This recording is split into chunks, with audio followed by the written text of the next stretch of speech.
नमस्कार, मैं हूं दिव्या अग्रवाल और आप देख रहे हैं न्यूज 24 की खास पेशकश प्रगतिशील महाराष्ट्र। आज के बुलेटिन में बात सौर ऊर्जा के क्षेत्र में वर्ल्ड रिकॉर्ड बनाने की, साथ ही चर्चा अनाथ युवाओं को सम्मान, समान अवसर और सामाजिक सुरक्षा दिलाने की दिशा में लिए गए फैसलों की। तो चलिए शुरू करते हैं आज का खास प्रगतिशील महाराष्ट्र। महाराष्ट्र सरकार ने सौर कृषि पंप योजना के तहत एक महीने में करीब 46,000 सौर पंप लगाकर विश्व रिकॉर्ड बनाया, जिसके लिए मुख्यमंत्री देवेंद्र फडणवीस ने गिनीज वर्ल्ड रिकॉर्ड प्रमाण पत्र स्वीकार किया।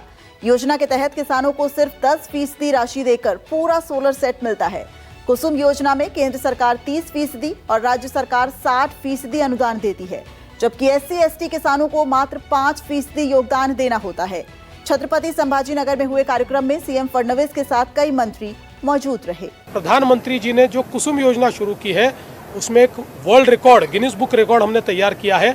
मात्र एक महीने में 45,911 हम लोगों ने सोलर पंप का इंस्टॉलेशन करके एक दुनिया का रिकॉर्ड तैयार किया है।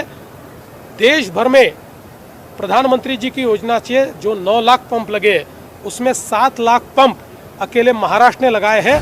नासिक म्युनिसिपल कॉर्पोरेशन ने NSE पर 200 करोड़ रुपए के क्लीन गोदावरी बॉन्ड की लिस्टिंग की, जिसका शुभारंभ मुख्यमंत्री देवेंद्र फडणवीस ने बेल बजाकर किया। NMC फरवरी तक और 200 करोड़ जुटाने की योजना बना रहा है।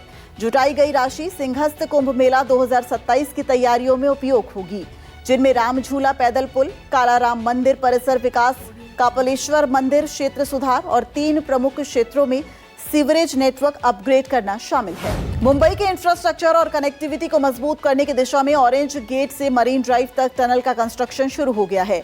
मुख्यमंत्री देवेंद्र फडणवीस और उप मुख्यमंत्री एकनाथ शिंदे ने इस प्रोजेक्ट के लिए टनल बोरिंग मशीन लॉन्च की है। ये टनल शहर के ऑरेंज गेट के पूर्वी इलाकों को मरीन ड्राइव से जोड़ेगी। इस ट्विन टनल की कुल लंबाई करीब 10 किलोमीटर होगी, जिसमें 3 से 3.5 किलोमीटर के हिस्से में 2 लेन और 1 इमरजेंसी लेन होगी। एक बार प्रोजेक्ट पूरा हो जाने पर यह टनल लोगों के हजारों घंटे बचाएगी। इस प्रोजेक्ट को आगे बढ़ाने के लिए MMRDA का कमिटमेंट तारीफ के काबिल है। मुख्यमंत्री देवेंद्र फडणवीस ने मुंबई में पापुआ न्यू गिनी के इंटरनेशनल ट्रेड और इन्वेस्टमेंट मंत्री रिचर्ड मारू से मुलाकात की।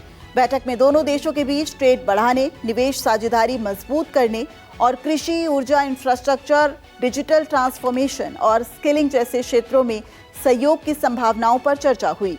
महाराष्ट्र की पोर्टे, लॉजिस्टिक और टेक्नोलॉजी क्षमता पापुआ न्यू गिनी की विकास प्राथमिकताओं को समर्थन दे सकती हैं, जबकि पापुआ न्यू गिनी के खनिज, गैस और कृषि संसाधन भारतीय उद्योगों के लिए नए अवसर खोल सकते हैं। महाराष्ट्र सरकार के 1 वर्ष पूरा होने पर मुख्यमंत्री देवेंद्र फडणवीस ने अनाथ आरक्षण के युवा लाभार्थियों के साथ कृतज्ञतेचा आनंद संवाद कार्यक्रम किया।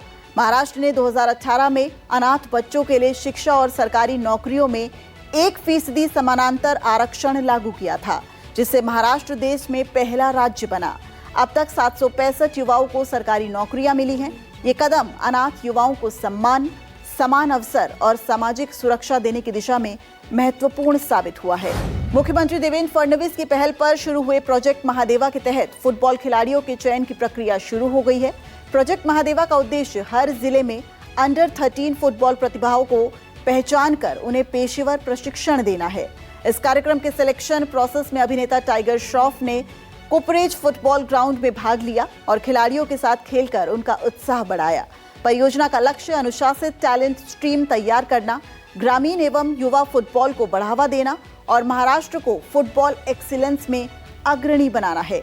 टाइगर श्रॉफ इस पहल के ब्रांड एम्बेसडर हैं। भारत रत्न डॉक्टर बाबा साहब अम्बेडकर के महापरिनिर्वाण दिवस के मौके पर मुख्यमंत्री देवेंद्र फडणवीस और उप मुख्यमंत्री एकनाथ शिंदे ने दादर के चैत्य भूमि स्थित समाधि स्थली पर श्रद्धांजलि अर्पित की। सीएम फडणवीस ने कहा कि बाबा साहब के विचार शाश्वत हैं। आइए हम बाबा साहब के साहस, उनके अपार ज्ञान और समानता के आजीवन मिशन को आगे बढ़ाने के अपने संकल्प को दोहराएं। इसके अलावा सीएम फडणवीस ने संविधान की अमृत जयंती वर्ष के मौके पर डिजिटल संविधान चित्र रथ को हरी झंडी दिखाई। ये रथ महाराष्ट्र में अलग अलग जगहों पर जाएगा।